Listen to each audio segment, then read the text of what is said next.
I think it's pretty safe to say that when we examine the Star Wars franchise, specifically the Skywalker saga, the true face of the entire franchise has got to be Anakin Skywalker / Darth Vader, and exactly how J.J. Abrams is going to approach this film by connecting it to the prequels and the originals is really going to be quite very interesting once the film drops come this December. Now, this is Mike Zero. Make sure to subscribe if you're new to the channel for future Star Wars content.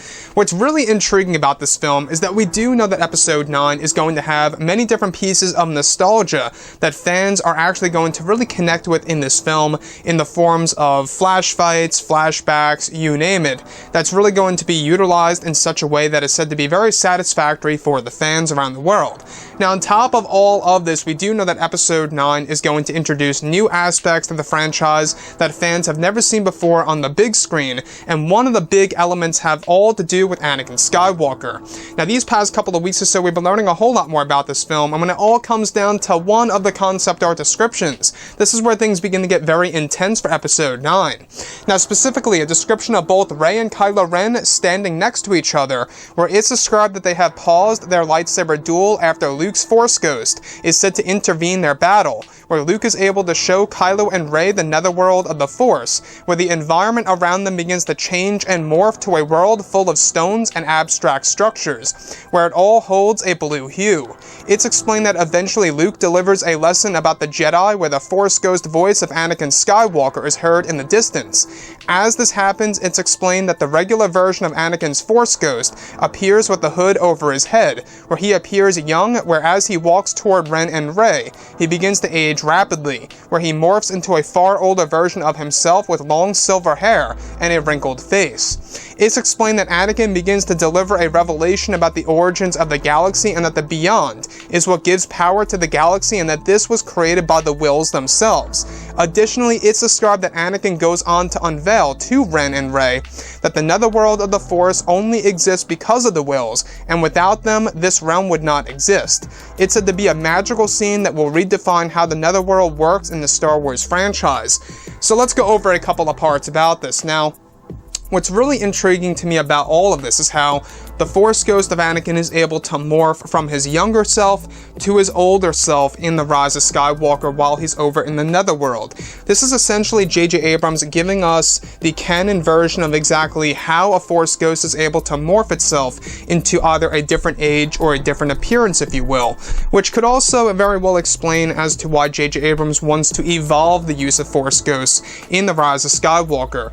Like how Rian Johnson gave Yoda new powers in the mortal world where he's able to manipulate the weather, causing a lightning strike in the sky to hit the tree library, now J.J. Abrams is doing something else with the characters of Luke, Anakin, Yoda, and Obi-Wan. Now, on top of all of that, we do know that Episode 9 is going to be a movie that's going to have many magical moments just like this, and this particular moment is said to explain a little bit more about the origins of the galaxy and, of course, the netherworld of the Force.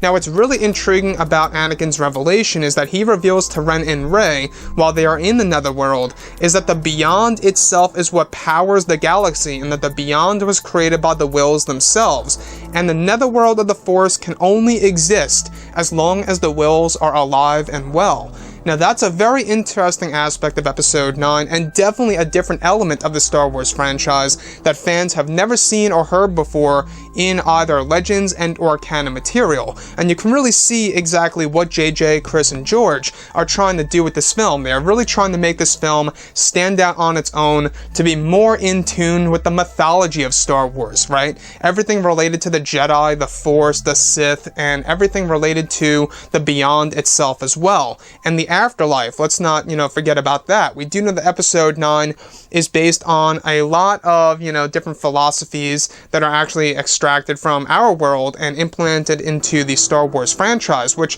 is one thing that I love so much about Star Wars, is that it does have a lot of similarities to philosophies that do exist in our world. So in Episode 9, we do know that this film is going to be very important, not just to Disney and Lucasfilm, but also to the Star Wars community. And with that being said, the fact that Luke is able to have a power that allows Rey and Ren to experience the netherworld only tells us that Luke Skywalker's Force Ghost really is going to be the most powerful one there is, and that could very well be JJ's way of really giving us a different version of Luke's Force Ghost. In case you guys did not know, Luke's Force Ghost is indeed going to have a different design than all of the others, such as Anakin, Obi-Wan, and Yoda, which would definitely also indicate that his Force Ghost is going to be on a different level.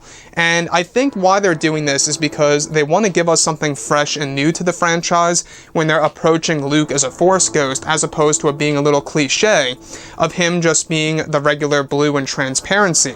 Anyways, guys, I would love to hear what you all have to say about this below in the comments, and if you guys did enjoy the content for today, do make sure to drop a thumbs up on this video to support the channel. I thank you all so very much for the kind support, and I'll catch you guys next time.